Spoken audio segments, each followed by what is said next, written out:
دونوں صورتیں یقین کی ہیں، کوئی اللہ کے لیے سب چھوڑ دیتا ہے اور کوئی اللہ پہ ہی سب چھوڑ دیتا ہے۔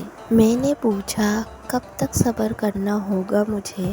جواب آیا، کیا تم جانو شاید وعدے کا وقت قریب ہی ہو۔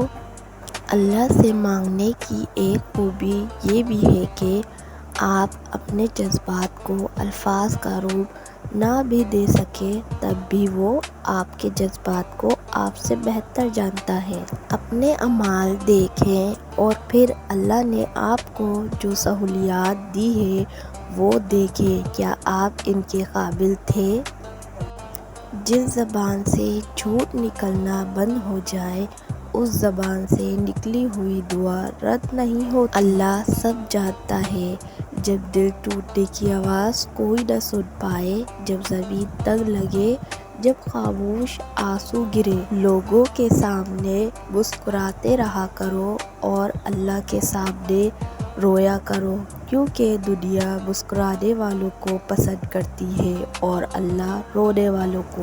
لوگ تمہاری راہ میں ہمیشہ پتھر پھینکیں گے، اب یہ تم پر ہے کہ تم ان پتھروں سے کیا بناتے ہو، مشکلات کی دیوار یا کامیابی کا پل۔ اچھے لوگوں کا امتحان اللہ بہت لیتا ہے پر ساتھ کبھی نہیں چھوڑتا، اور برے لوگوں کو اللہ سب کچھ دیتا ہے پر ساتھ نہیں دیتا۔ اللہ کسی کے ساتھ ناانصافی نہیں کرتا، وہ بس آزماتا ہے اور صبر کرنے والوں کو میٹھا پھل ملتا ہے۔ مایوس وہ ہوتا ہے جو اللہ پہ یقین نہیں رکھتا، اور محروم وہ ہوتا ہے جو اللہ کی نعمتوں کا شکر ادا نہیں کرتا۔ جو شخص سجدوں میں روتا ہے اسے تقدیر پر رونا نہیں پڑتا۔ جانتے ہیں انسان کسے کہتے ہیں؟ جس کی آنکھ میں احترام ہو اور الفاظ میں نرمی، جس کے اخلاق میں رحم دلی اور مقاصد میں اعلیٰ ظرفی۔